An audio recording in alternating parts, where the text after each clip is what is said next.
حاتم طائی کا واقعہ۔ حاتم طائی کوئی افسانوی کہانی کا کردار نہیں، بلکہ حقیقی تاریخی شخصیت ہے جو 6 صدی عیسوی میں یمن کے طے قبیلے کا سردار تھا۔ حاتم کا پورا نام حاتم بن عبداللہ بن سعید ابن ازم الطائی تھا۔ حاتم کی ماں نہایت ہی دولت مند اور سخی خاتون تھی، جن کی وفات کے بعد حاتم کے بھائیوں نے اس کا مال روک لیا اور حاتم پر بے شمار ظلم ڈھائے۔ حاتم کو سخاوت وراثت میں ملی تھی، یہی وجہ تھی کہ وہ جوان ہو کر نہایت ہی سخی شخص ثابت ہوا۔ حاتم نے سخاوت میں اس قدر مبالغہ کیا کہ جب وہ بچپن میں دادا کے پاس رہا کرتا تھا، اس وقت وہ اپنا کھانا لے کر باہر نکل جاتا۔ اگر کوئی مل جاتا تو ساتھ مل کر کھا لیتا، ورنہ کھانا نہ کھاتا تھا۔ یوں حاتم پورے عرب میں مشہور ہوا اور اس کی سخاوت کے چرچے عام ہو گئے۔ کچھ لوگوں نے حاتم کی سخاوت کے بہت سے قصے گڑھ لیے، لیکن اس کے باوجود حاتم کی سچی حکایت اس کی سخی شخصیت کی دلیل ہے۔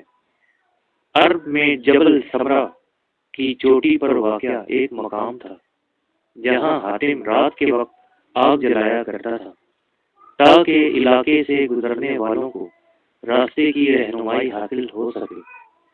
اس مقام کو آج حاتم طائی کی آتش دان کہتے ہیں۔ یہ علاقہ آج بھی آثار قدیمہ کی حیثیت رکھتا ہے۔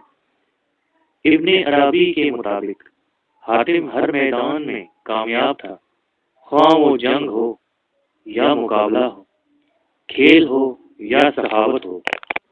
زمانے جاہلیت میں ماہ رجب کا چاند بہت ہی مقدس مانا جاتا تھا، لہذا جب رجب کا مہینہ شروع ہوتا تو حاتم ہر روز 10 اونٹ ذبح کرتا اور لوگوں کو کھانا کھلاتا۔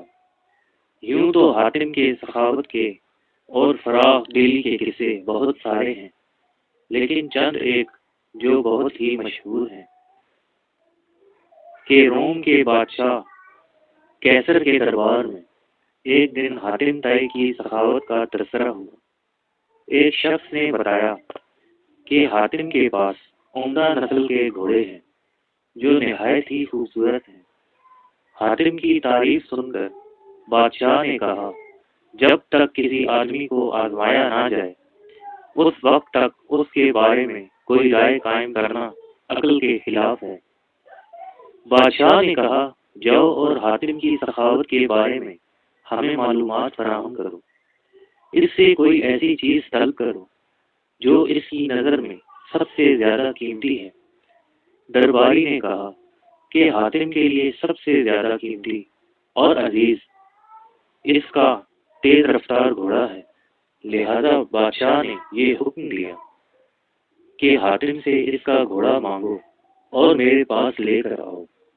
لہذا وزیر کے درباری کئی منزلیں طے کرتے ہوئے رات کے وقت حاتم طائی کے گھر پہنچے۔ جب وہ وہاں پہنچے تو موسلا دھار بارش ہو رہی تھی۔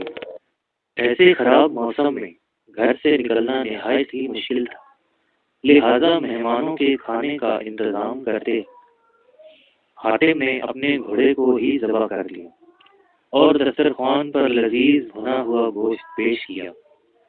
صبح کے وقت جب بارش تھمی تو ان وزیروں نے کہا کہ ہمارے بادشاہ کے سامنے آپ کے گھوڑے کی بہت تعریف کی گئی ہے۔